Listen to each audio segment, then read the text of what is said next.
Hi, I'm Anson Strider, and this is my eternally delayed Batman Eternal issue 11 review.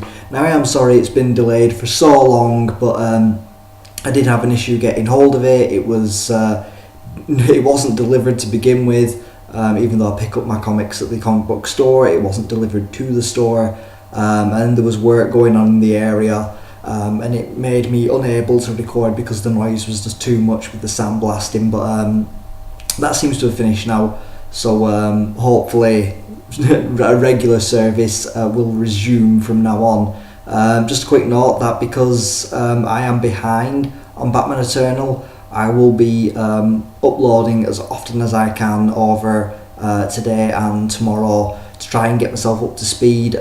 Some other reviews such as New Suicide Squad #1 and Grayson issue 2 will happen when they happen, because I do want to cover those. Some other comics that I wanted to cover, it doesn't look like I'm going to be able to because I am behind, and I'm also behind on another series that I'm reading myself, but I don't think I'm going to talk about that on camera. I think I'm just going to read that for my own personal enjoyment. So on with the review, and I do love that cover and hate it at the same time, if you just catch my drift. I don't know what it is that I don't like about it, but I do love that there's like a sense of motion and it looks like they're locked, in an epic battle, and I don't know what it is that I don't like about it. I think it's something to do with maybe the contortion of the characters. It looks maybe a little unnatural, but I do love and hate the cover at the same time. The artwork on the internal, on the inside of the comic, is very weird. I did start off liking it to begin with because this is a very Grant Morrison era Batman Incorporated style story, and the art fits Grant Morrison's writing style, or Grant Morrison run on Batman, and I liked it to begin with, but as I looked more at the artwork, I was thinking this doesn't really fit in with Batman Eternal, and I had to put my own feelings about, because I do love Grant Morrison. He's my favourite writer on DC, well, not just in DC but in comics in general. He's my favourite writer, and I put my own feelings aside about how I felt about the art, because it did remind me of Grant Morrison, and I thought that it doesn't fit in with Batman Eternal. It's out of place. I'm going to see if I can just find a nice page for you that isn't too spoilerific. Here we go. Just the art is very weird. It's very surreal and very dreamlike, and it doesn't fit in with the Batman Eternal storyline, especially if this artwork is just going to appear the once and next issue we move along to something else. And maybe if it could stay for a couple of issues, I would be completely happy with that. Oh, by the way, I haven't read past issue 11, even though issue 18 came out today. I haven't read past issue 11. It's one of the criteria I have when I'm reviewing comics. Just if I was to somehow get the next issue and I haven't reviewed issue 11 yet, I wouldn't read past it, just for the sake of how I feel about the storyline. I could read something in the next issue and it may change how I feel completely. So I'm just throwing that out there and letting you know that I won't read past the point where I am in the comics. You get the review and then I will read the next one and review it as soon as I can. So yeah, the story itself is actually really enjoyable. I was looking forward to rejoining Batgirl again. In the last issue she was in, I really enjoyed it. I enjoyed her character and the way that she was changing as a character as well, with the events of the opening issue of Batman Eternal, with her dad being arrested for the subway crash. She was changing, she was more violent, and this kind of mirrored things that were going on in her own comic series as well. I was a bit apprehensive at first when Batgirl was introduced into Batman Eternal, because I was under the impression that no one could really write Batgirl the same way as the writer on Batgirl at the moment. I think actually, is Gail Simone still writing Batgirl? I have no idea. I think she is, or she's just left. But either way, I was just like, oh, I hope they do her well. And in the last issue with featuring Batgirl, they did her really well. And coming back into this, they're, she is the same. She's more aggressive, more focused, and wants to get things done, and looking for someone to blame. A bit more like Batman in those respects, where she's she's looking for someone to blame for the derailment, and she's in Brazil looking for the man who's a famous TV actor. I think he's called Dominguez Gonzalo or something. Gonzalo, that's his name. She's looking for him to get some answers, and while I did enjoy the entire story, it was very Grant Morrison-esque, and the whole thing was fun to read. There was like little elements of humour in there, but the art style really set things off. It was personally fine for me when I was reading it the first time, but then when I just thought about it a little, I was just thinking, you know what, this doesn't fit in with Batman Eternal, and I think this is going to be a very bumpy ride reading it in graphic novel when it finally is released in a trade paperback. And it's kind of one of the reasons that when you're reading this weekly, it kind of sits a little better, that the art style changes. You've had a week to sit and digest it, but when you're reading it in graphic novel format, you're going to be reading, and then it's like, I keep saying graphic novel, trade paperback, you're going to be reading it and the art style changes, and you could read a bit further. It's going to chop and change so very much, and I think this is probably going to be released in about 4 volumes anyway, and maybe 1 ultimate volume containing all of Batman Eternal. So the art didn't sit for me, but the story was very enjoyable. Still, it's hard to review this and say whether you should pick this up or not, because it is part of the overall Batman Eternal story arc. I do believe it's setting up some very important things, so you'll want to keep up with it anyway, regardless of what I say. All in all, the story is enjoyable, and it does advance things a little bit further along the storyline, so it's well worth reading. And there's also a couple of nice appearances by certain DC Comics characters that I rather enjoy. So I got something in my eye now after I brushed it away. It did set up some appearances by other comic book characters that I'll not spoil here, that I did actually enjoy seeing, and one of the appearances, which I won't spoil, was actually handled better, and the art kind of made fun of the artist of that series, of which I am not talking about. But I enjoyed that appearance in particular. It just made me smile just that little bit. Okay, now I'm going on to the spoiler section. I will be checking my notes. I'll go into the spoiler section now, so if you don't want to know spoilers, please click away. So we open up the comic on Gotham Cemetery with an unknown woman reading a letter which has been placed on a gravestone for her, which starts off, "My darling daughter." This is actually one place where the artwork really does work, but it doesn't let you know who this woman is, or who the letter's from or anything like that. It just leaves you to guess. As you can see, the artwork, it works for this opening page here, but then it's just straight into the wacky style, which I say wacky, it's more dreamlike. It's straight into that style, and it doesn't fit Batman Eternal as a whole. I said, do enjoy that art style, but it doesn't fit this series.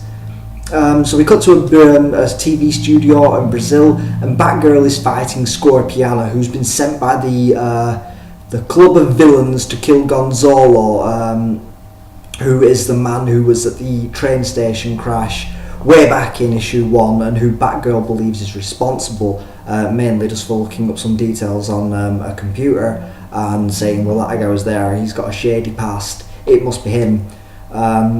So actually there's something I should check, I can't do it now while I'm on camera, but there's something I should check of when this facial recognition computer in issue 3 it may have been, what it actually came out as he was guilty of. I think it was drugs trafficking or possession of drugs or something. but I might need to double check that. This is me working in detective mode. I keep rereading the issues to try and look for clues. You know, it's one of the joys of reading a Batman tale like this, where you're constantly thinking and like wondering who's behind things. It's like, it's always the aspect of Batman I enjoy, the detective side of things. So Gonzalo quickly scarpers, and Batgirl defeats Scorpiana and takes off in pursuit of Gonzalo, but Scorpiana dons her suit. Now right here we can see her suit does look Scorpion-like, but on the inside of the comic it looks more like a centipede, which is weird but also rather cool. I did like the design of it, but she is Scorpiana, not Centipediana or something.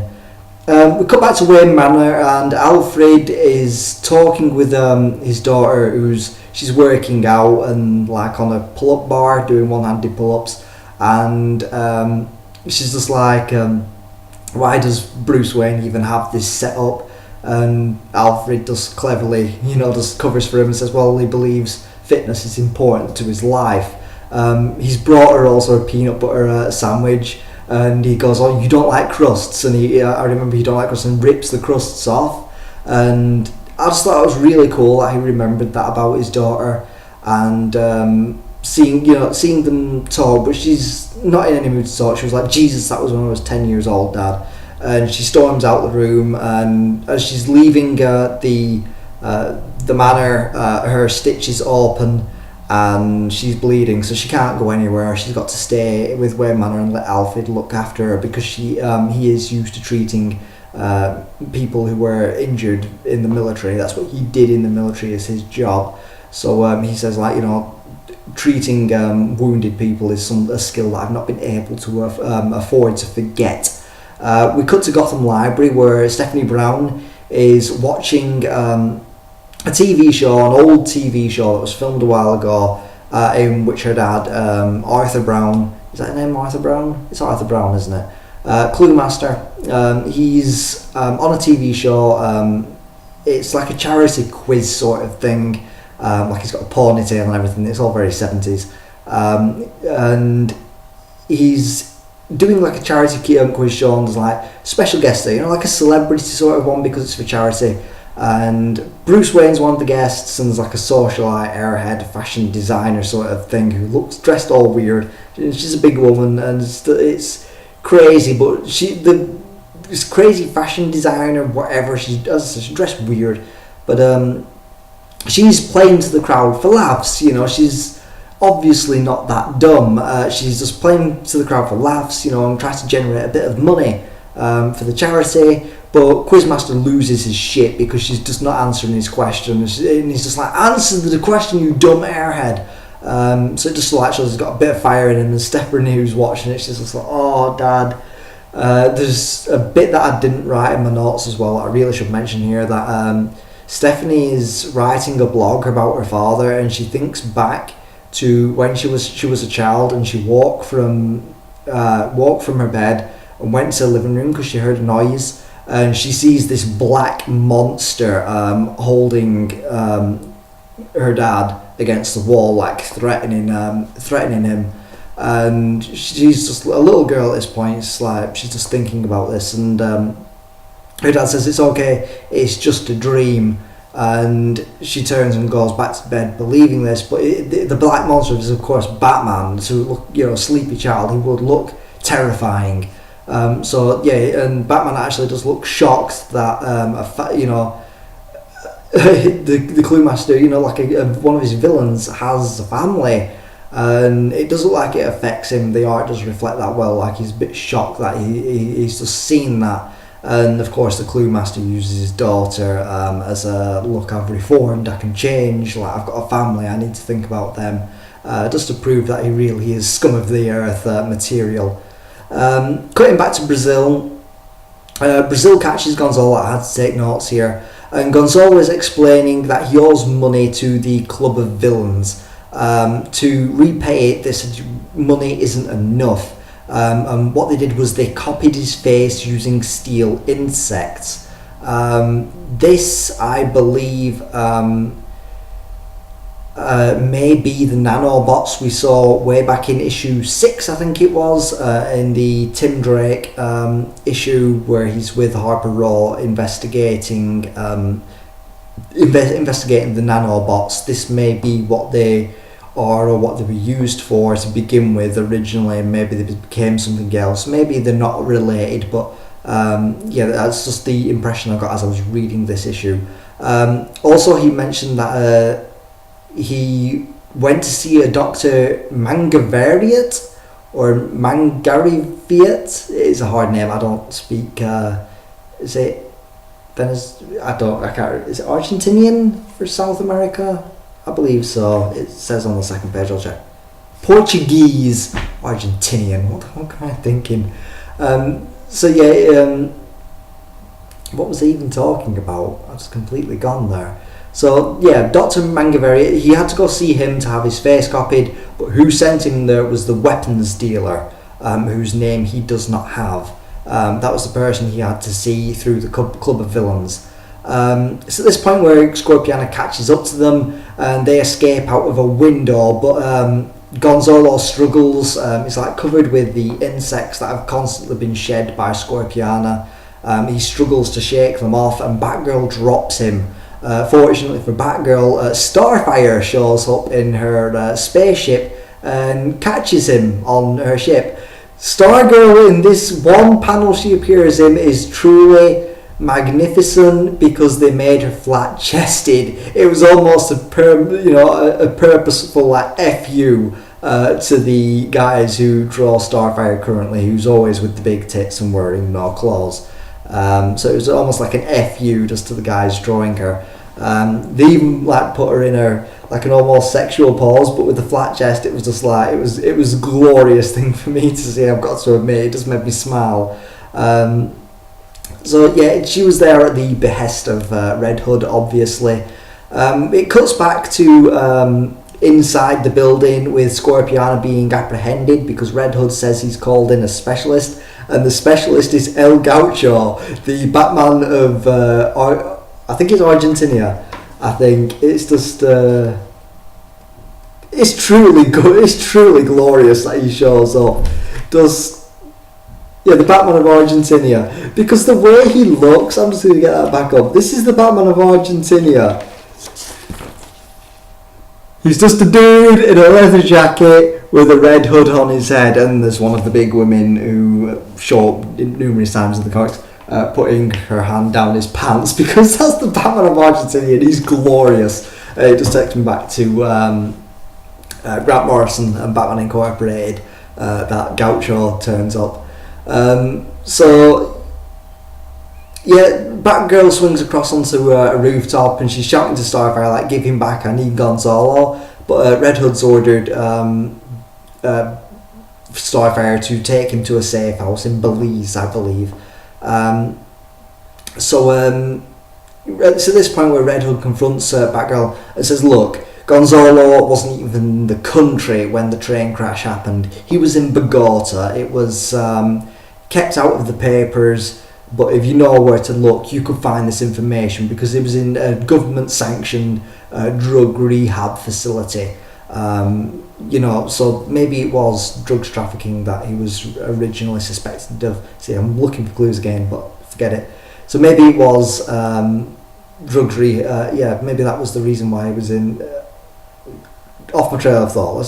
Yes, it's just like he was in drug rehab. It can't have been him, and he's actually even got a little smiley face on his red hood, which looks bizarre. I'm not going to find it, but he looks like he's smiling, even though he's got the red mask on.